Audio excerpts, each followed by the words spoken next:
Hey, everybody. We are here today with Hayley Westhoff. Now, Hayley is from the city of Chicago. She does business in the city. It is important that I say the city of Chicago because Chicago area is big.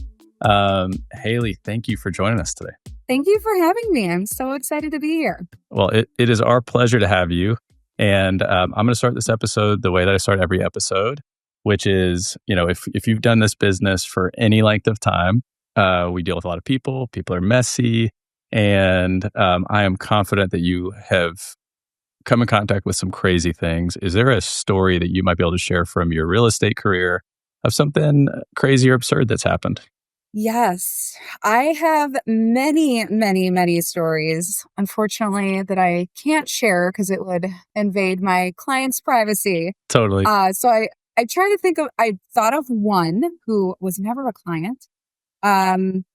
So this was a woman who contacted me, and she had a place, she owned a building in Lincoln Park, and she wanted me to come over for a listing appointment. I did, the whole analysis.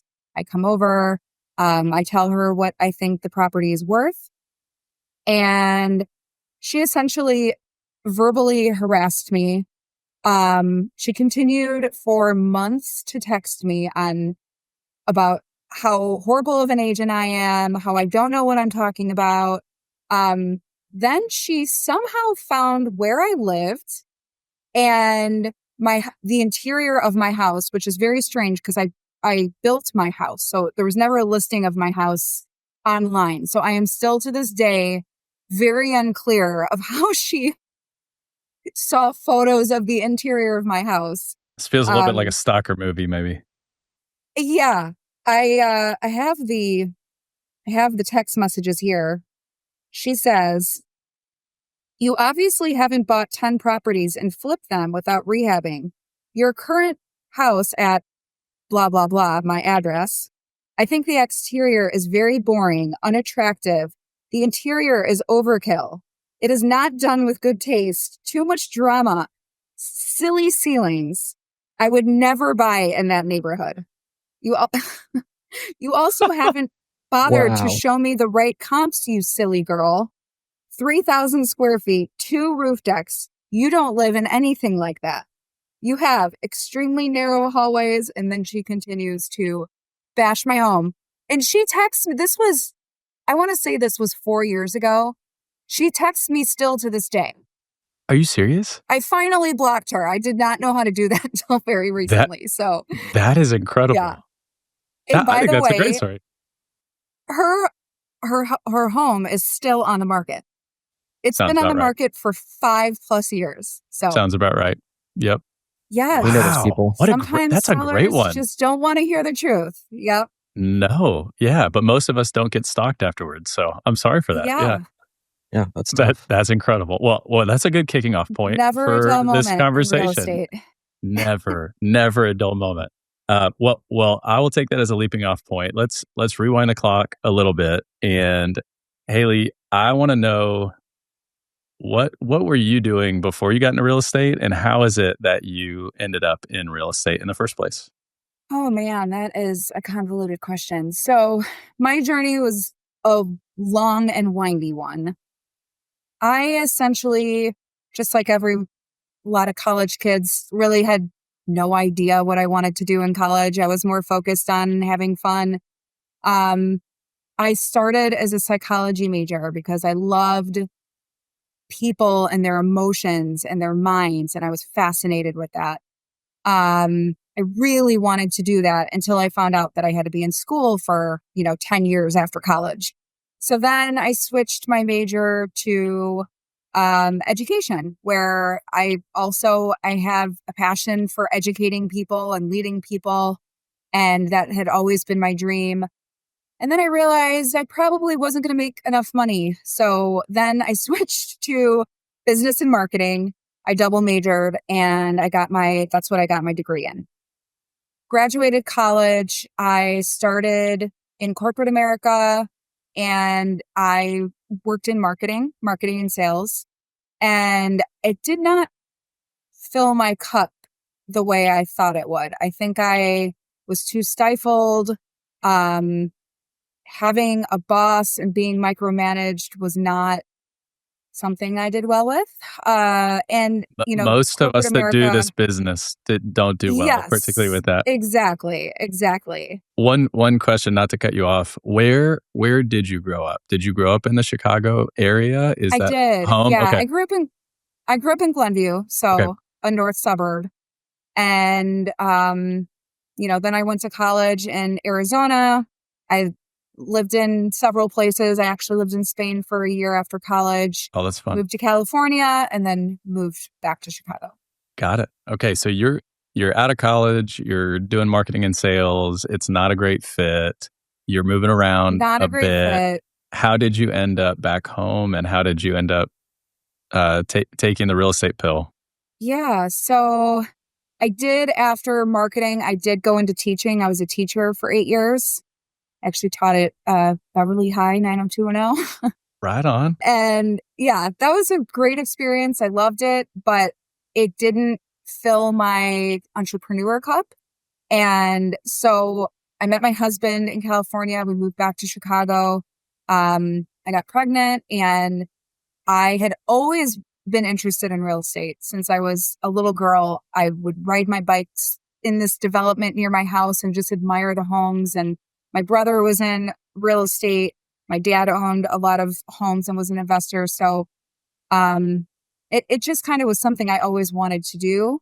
And once we moved back here, it just kind of made sense for me to take the plunge and get my real estate license. That's awesome. So the beginning of that journey for you, you get your license, you hang with a brokerage. Like what does year 1 and 2 look like for you? Like what were you doing? How were you growing? Where were you focusing? Like what Yeah. strategy did you take? Yeah. So unlike most other top agents, I actually started in the business thinking I was going to do this as a side hustle. I was going to be a stay-at-home mom, and Same. I was going to do this for friends and family. I never in my wildest dreams imagined, I would be where I am today. So that was never the motive for me. So my year 1, I was studying for the real estate exam pregnant. I then had my firstborn, and I started with a team. And, I remember telling my team leader, like, this is going to be part-time for me. I'm just doing this kind of on the side. And then I did my first couple deals. And I remember one of my first deals was actually my brother's condo. I picked up a buyer from that sale and the open house, and he was more of an investor. He had owned many, many, many properties. And he told me after that transaction that this was the best experience he ever had with a realtor, that no one has had the business sense, the customer service, etc. And at that moment, I think I just fell head over heels for what I did. I just realized this really combines all of my talents and the things that fill my cup. And I just fell in love with it and then continued on. So my first 2 years, I would say I was a sponge. I loved learning. I loved every part of the process, not just beautiful homes and designer finishes, but I loved the business aspect of it. I loved the market aspect of it. I loved putting deals together. I just loved every aspect of the job. And I took every class. I asked questions. I followed inspectors around, to learn everything. I just was in learning mode. That's awesome. And as you know, your first 2 years, you really don't do a whole lot of transactions. So I armed myself with all of the education so that when the business did come to me, I was ready to rock and roll.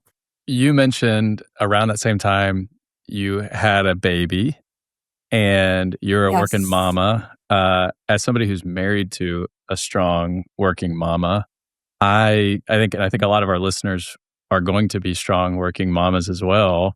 What was that like for you? I mean, that's it. As a guy, that's a unique challenge that I don't have to deal with, and I have a lot of respect for the fact that you're balancing a lot there. So like what was great about that? What was hard about that? And how'd you handle that balance? It was not easy. At that point, we couldn't afford a full-time nanny.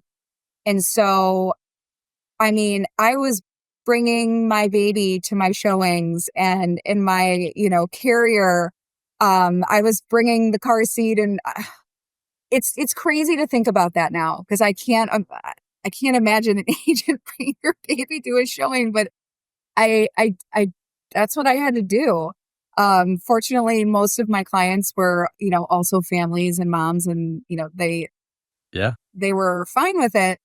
But yeah, I was, pumping in the car while I was driving, and I was bringing my baby to meetings, and it was tough. And finally I started to make a little money, and I thought, okay, now I can justify having a nanny or a babysitter twice a week. So I had a babysitter on Tuesdays and Thursdays. And of course, as you know, everything happened on Monday, Wednesday, and Friday, and then Of Saturday course. and Sunday. Oh yeah. Always. So I realized that was not, you know, not the way to do it. It was really hard. I remember dropping my daughter off at my brother's house often, who had a nanny. It was tough. Yeah. Yeah, you said you had to do what you had to do to make it work. And so we are professionals in the business, but we're also humans. We have families. We get calls at all random hours. So talk to me though, too, even just today, balancing that. I mean, family life, you have a life, you are human. What does that work-life balance look like for you? Oh, work-life balance. That is one thing that I'm still trying to work on. Um, you know, Getting into real estate with my firstborn was an interesting time. I She almost was raised with me learning this business. As I mentioned, I took her everywhere. My husband also was starting a new career and working endless hours. So there wasn't a whole lot of work-life balance, I would say, in my first few years.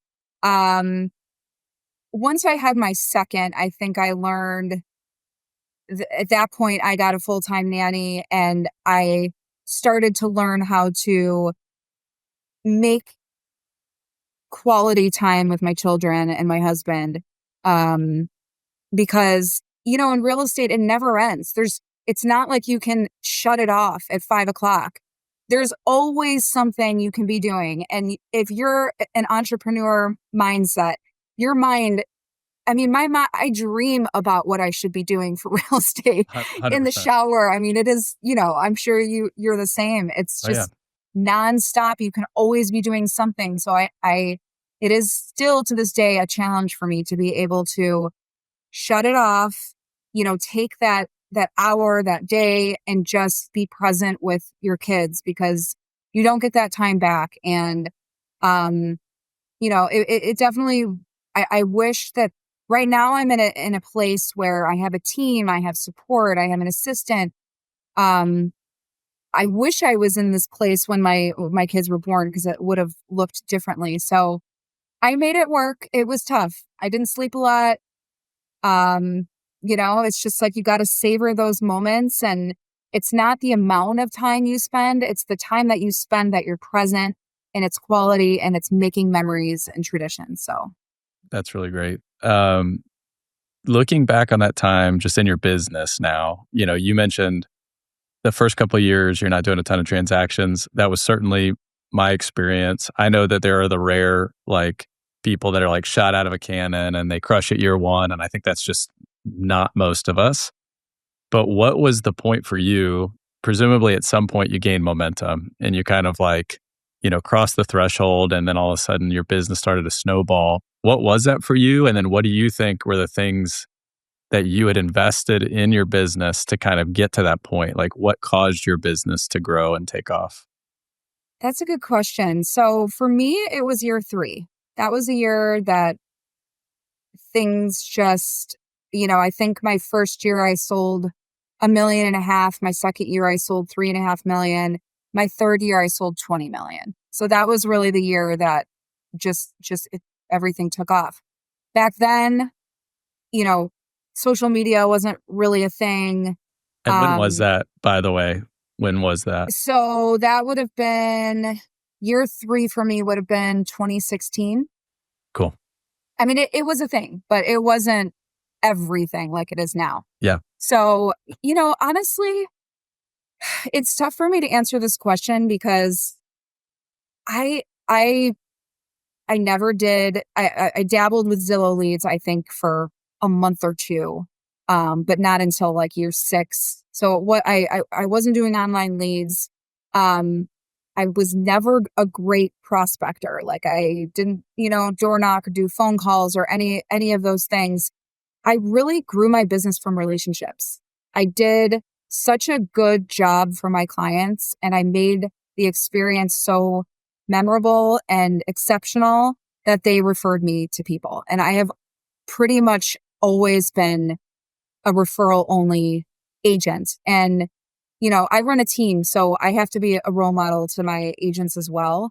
And I have, I do try to prospect now. I finally have a CRM that I kind of use, but it's still the vast majority of my business is referrals and past clients. I want to talk about being a team lead because there are going to be people listening to this that that's questions they're going to want me to ask. But before we do that, you said, I just really made the experience exceptional for my clients. And it's funny because I think a lot of people hearing you going like, I'm just starting to figure out my CRM and all this stuff. And then if they look at like the type of business you're doing, they're like, how does she do so much business? She doesn't even have a CRM set up. But on repeat, we hear this. It's not exclusive to you. It's like the agents that do the most business are hyper focused on relationships and they're hyper focused on the experience of their clients. And those are the ones whose business grow without them because other people are talking about you, what if you had to kind of like distill the things that you do that make the process great for your clients? If you're like, these are things that I think I'm really good at, or the ways that I think I serve my clients well, like what are some of those things? Yeah, that's hard to answer. I've always, as I mentioned before, I was very interested in psychology. That was my first major in college, and that was something I wanted to pursue. I've always been very good at guiding people, and in every sense. I was always the friend that people came to when they needed advice and guidance. And it's that emotional time in the transaction where I am able to fully, deeply connect with them and guide them and make a difference. And I think that they truly appreciate me like honing in on them. This is about them and what makes them happy. And everything about the transaction and the commission and everything that is not even a thought in my mind. It is truly, I am genuinely, and I think that's the difference. I am genuinely focusing on what will make them happy. And I tuck them, a lot of times I tell them I don't want them to buy this house. Like, I know, sure, will it be a great sale for me? Yes. But I really don't think you're going to be happy there. And I think they just really appreciate that and feel that. And, so I think there's just that connection and trust that I gain with my clients that really is just memorable for them. And I also, I'm good at tough conversations, and sometimes clients can't get out of their own way. And I can make them, instead of like thinking so in the nitty gritty, like they all do when they're hyper emotional and in the moment, I'm able to kind of bring them back 10 steps and look at it from almost from above to make the right decision. And I think that's something that they really appreciate too. So yeah, I think it's the emotional aspect of real estate where I excel and just helping them truly make the right decision.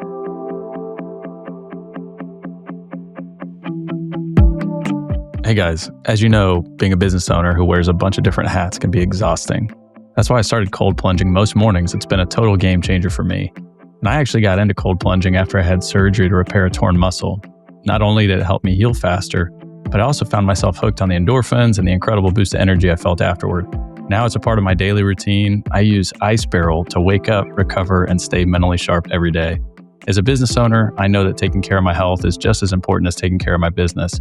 Cold plunging with the Ice Barrel has helped me reduce stress, recover faster, and perform at my best, both physically and mentally. And here's the best part. You can try it for yourself with an exclusive 20% discount just for listeners of this podcast. Head to icebarrel.com and use the promo code PRINCIPLED at checkout. That's Principled, PRINCIPALED. Plus, you can share this discount with your clients.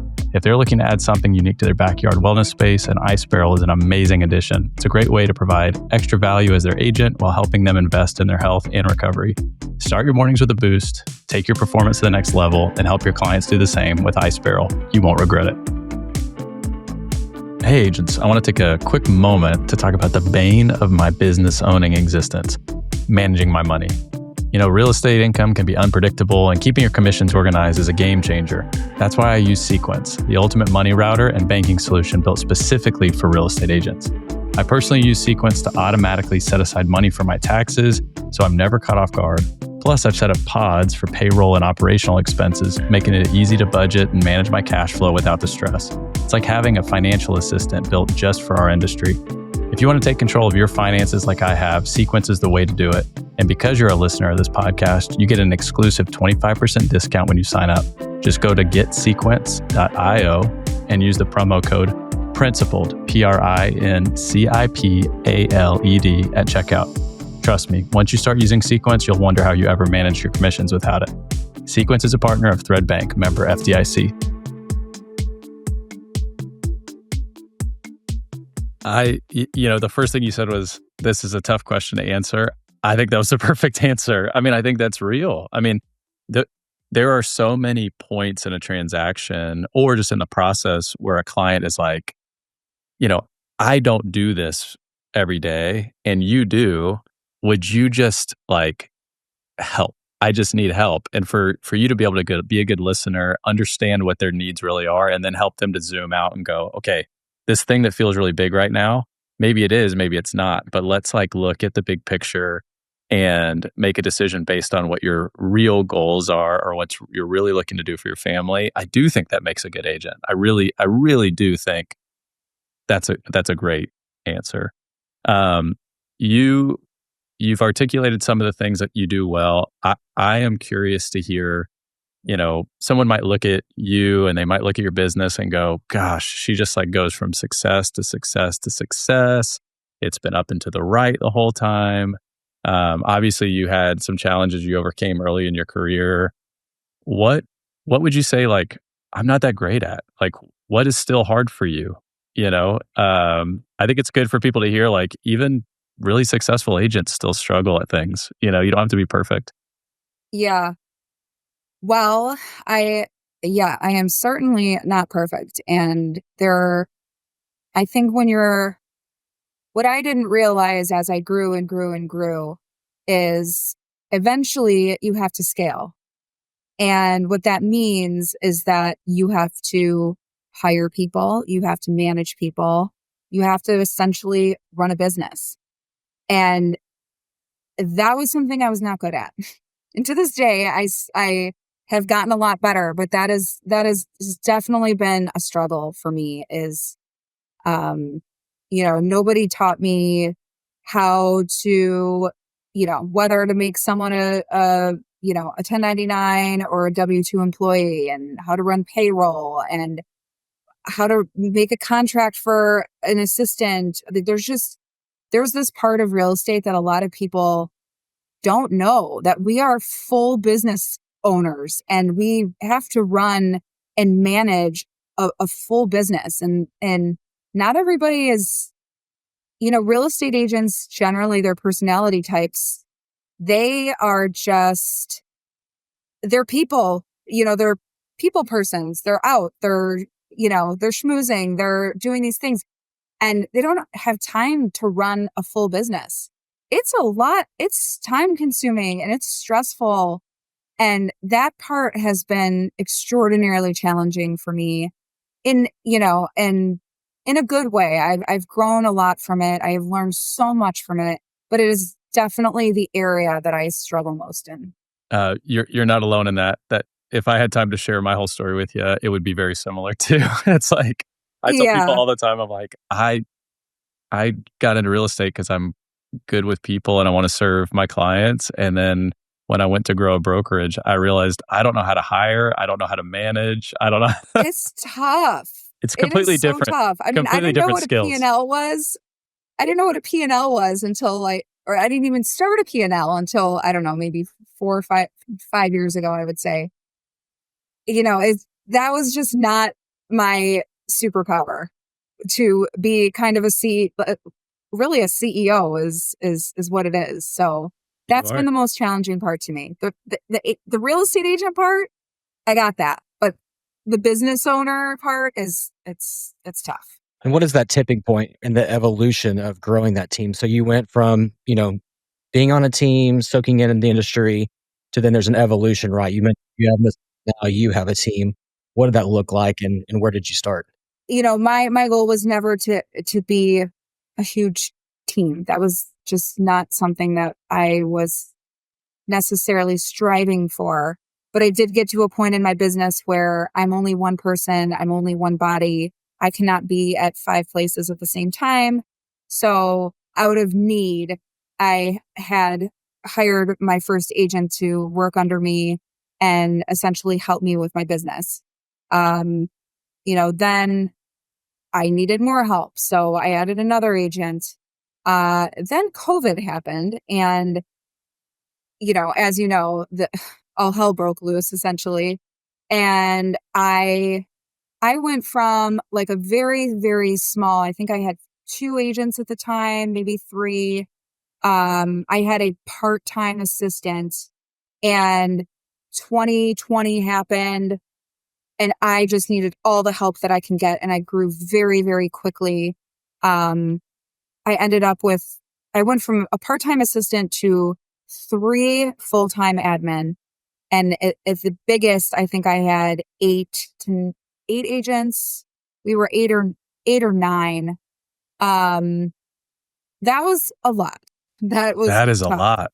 Growing pains, #growing pains. I mean, it was just a lot. I mean, one day we were so busy, as you know. I mean, I barely had time to eat. Like I was eating breakfast, lunch, and dinner in the car. It was just total gangbusters bonanza. So I was just in like survival mode. Like I need help. I need this. I need that. I need an agent. I need a colister. And one morning I remember like it finally started to calm down a tiny bit. And I was like, oh my gosh, I have three admin. I have 8 or 9 agents. I can't remember. This is a lot. This is like a full-time job. I need now I run this full team. Um, now that was a little too big for me. That was too much. That was not what I wish I had time to be more thoughtful about it, but COVID just really You were doing what you needed to put do. all of us into that survival mode. So now I have two full-time employees, assistants, and 6 agents plus myself. Got it. What if you were to do it all over again, building the team, knowing what you know now, like what's the first need you need? Like if you were to go step by step, what's the first hire? Is it the agent? Is it the admin? What are they doing? I'm curious because I feel like one of the things that's kind of the quiet part no one wants to say out loud is that very few people have figured out the team thing. It's hard. Oh Um, my gosh, I I know. mean, I'm we like, talked about enough someone needs agents. to write a book. I'm going to write a book one day. Write it. I'll read it because I I think no, we're all just doing it's the best we can. We just don't know. We don't know what the best way is. I wish there was a book that I could have read that said, you could run your team this way, and here's how you do it. Or you could run your team, and we don't have that. So it was trial and error. And I had a lot of it. I mean, a lot of things worked, a lot of things didn't. Um, I think I hired an assistant. Everybody says that once you hire an assistant, that's when your business grows. I I don't know if that was what it was, but during year 3 was when I started having part-time assistant help. And I really do think it's not just because a lot of agents, they think, I can do it. I have the time. I'll do it in front of the TV at night. I'll, upload all these things into Business Tracker or whatever system you have. But what agents don't understand is it's not just time, it is mind space. And when you're an agent and your job is to help your clients and to build relationships, if your mind is cluttered with, I have to execute that offer, I have to upload this into Business Tracker, I have to blah, blah, blah, blah, blah, all the paperwork, like that can end up taking 10 to 15 hours of your week that you could be out with your clients, grabbing coffee with someone, building relationships. That is definitely the first thing someone should do when they start to get busy is hire administrative help. 100%. I think that's great advice. As somebody who I think also did it a little bit later than I probably should have. You're right. I mean, that your headspace is important, and all of that stuff is so reactive that it stops you from being able to be proactive to build your business or like be out there and be engaging your clients and making the outbound stuff because you're just trying to stay on top of all the little to-dos and tasks. Yeah. Yeah. Actually, my first part-time real estate assistant was my nanny. So Hey, 2 for the price of 1. That's awesome. she did both. We were supposed to do a nanny share. It didn't work out. So I was like, hey, what do you think about, instead of doing that, what do you think about helping me with some admin? And I realized the importance of it and how it was really freeing up my mind. I was, thinking more clearly and what I really needed to be working on my business. And so after that, I was like, you know what? I just need to hire someone. That's Full-time. brilliant. Okay, here's a question you may or may not have the answer to. I'm still seeking the answer for this. So if you have the answer, that would be great. We talked about admin help. You have a team now. You've got 6 other agents. Do you have any advice for people listening for hiring agents, hiring good agents? Like, how do you identify a good team fit? Oh, it's so hard. It is so hard. Yeah, it is so hard.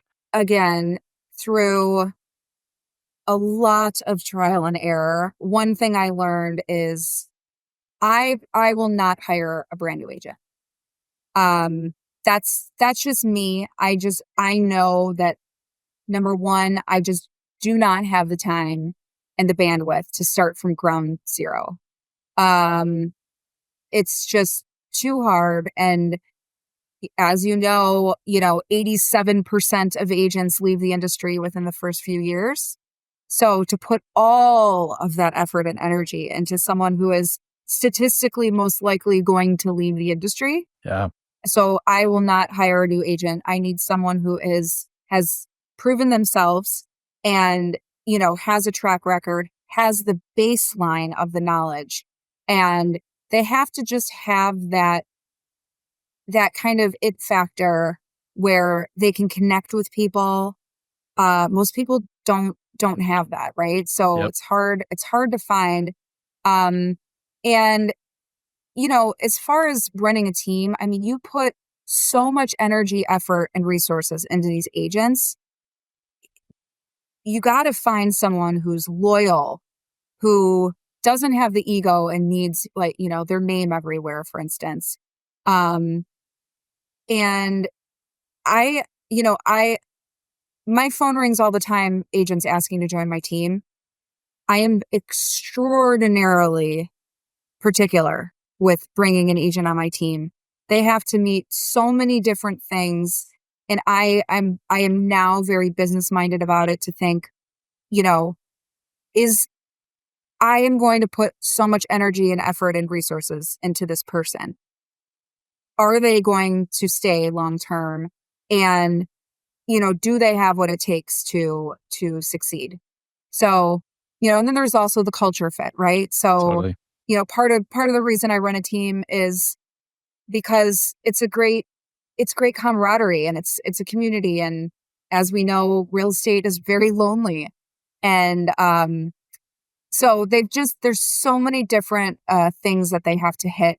It's very hard to find someone to join our team. Now I know there's teams out there who just want to grow and grow and grow and grow. And that's just not my motto. I'm small but mighty. You're picky. You're picky.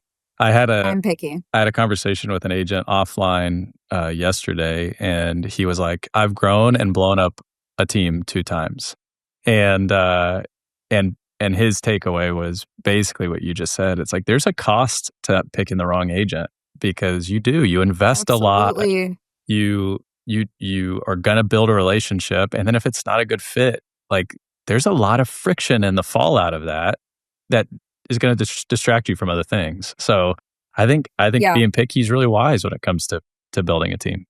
You talked about learning as you go and trial by fire, but I'm always fascinated. Where do you go for inspiration in your business? Like you personally, is it coaches, mentors, resources? Like what gives you a wind in the sails, if you will? This is a hard question for me because I have this fire in me that has driven me since I was 1 year old. I never really needed that outside inspiration to have me wake up and be determined and do what I'm supposed to be doing. It's just always been this innate fire and determination.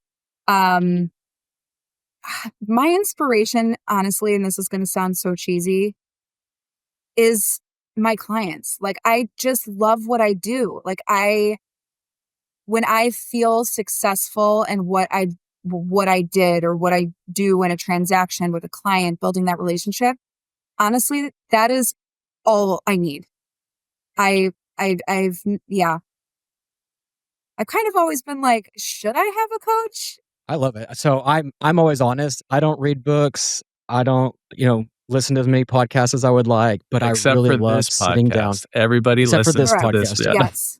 This one, yeah. No, I'm just honest. Like, I don't go to a ton of resources, but I care so much about people and I want to spend time with them. It's lunches, coffees, inviting them into my home to learn about them and what their needs are, and providing creative solutions for them, and ultimately serving them at the highest level. So I resonate with that fully. I love that actually about you. There's a saying, and I'm not going to quote who said it, but I am stealing it. But they said that's the difference between a missionary and a mercenary when it comes to business. A mercenary does it for the paycheck, and a missionary does it because they are attached to a higher purpose. And I think that's like, yeah, I mean, if you care about the people you're working with, like you're going to show up every day excited to serve them. If it's all about the paycheck, like it's just a moving target. You're just going to want to make more and more money. It's not going to satisfy you. You're going to burn out. So I think that resonates with us too. I think it's very obvious when you're working with an agent, knowing which of the two they are. Totally. And you could just tell some just have this passion for what they do, and they do the right thing, and they do it for genuine reasons, and others don't. And I think, the agents at the top do have that true, genuine, most of them anyway, have that true, genuine passion for what they do. So before we wrap up, kind of last question for me is, you've had a lot of success in the business. You care deeply about your clients. So that obviously is kind of the gas in your engine, so to speak. But what is it that you're focused on like this year? Like where you're at in your business, where your team is headed, like what are the things that you're chasing after, or what are the things that you're trying to get better at right now? Yeah. The last couple years I've been focused on systems and processes. And I think every agent gets to a point where if they don't implement those, they will crumble. Totally. There is just absolutely no way you can run a certain, a big enough business without those. So I have been streamlining everything. I am hoping that this year, because of all my hard work with that I have a little more work-life balance. So we shall see. I love it. We're all hoping for that. Yeah. The last question we ask is the same every episode. So I'm going to ask you if you could get into a time machine today and head back in time to the very beginning of your career when you're pregnant with your first baby and you're thinking this could be a side hustle and you don't know yet that you're one day going to be Hayley Westhoff, super agent, yet what advice would you give yourself then? Oh gosh. So many things. I was very humble and did not have an ego throughout this journey. But there was always in our industry, as you know, there's always this super competitive kind of pressure to have high volume, to be, in the top 20 and have your name out there and be recognized in all of these things. And I never got super caught up in that, but it did feel like, okay, this is what's next. I have to start a team and this is what's next. And this is what's next. I'm looking at these agents that are, 5 steps ahead of me. And, I think my advice would be to take your own journey. That is not what makes everyone happy. Yeah. And as I had mentioned before, running a team in a business of this size is extraordinarily challenging and stressful. And, I haven't particularly enjoyed that aspect of it. And that does take up a lot of my time. And perhaps the journey, didn't need to go all the way to where I am today, to fill my cup and to make me happy. And don't always look at that next step and don't always feel like you have to, do all these things that these other agents are doing because that's their journey. And stop and think about what really makes you happy and what really fills your cup. And if seeing your name number one is the only thing that's going to make you happy, then go for it. Do all of those things. But if, being with your clients and selling real estate and, maybe not getting into the being a bigger business owner fills your cup, then maybe stay there. Yeah. I think I did get caught up a little bit in that. And unfortunately during COVID, just did not have the time to really sit back and think is this really what I want? I'm in a place right now where I'm very happy with where I am. And, fortunately I went through a lot of, am I allowed to say shit on here? Yeah, for sure. Yes.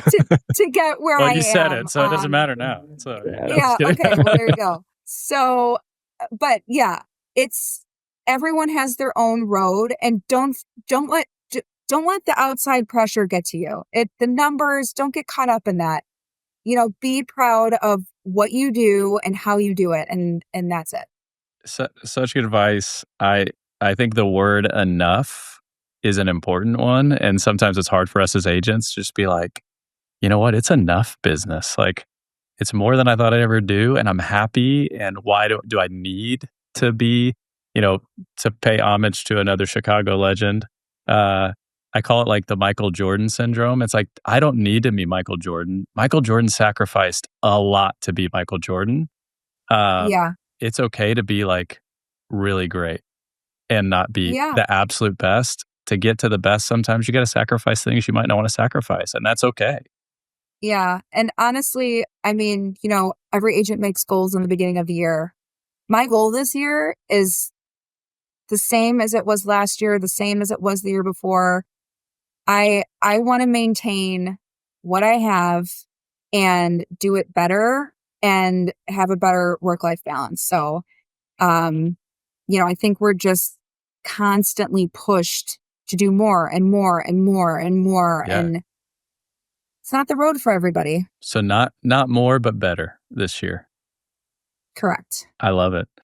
Well, Hayley, we really appreciate you coming on. You shared a ton of wisdom, and I appreciate your honesty. As somebody else who has dealt with a lot of the stuff that you mentioned, I totally resonate with that.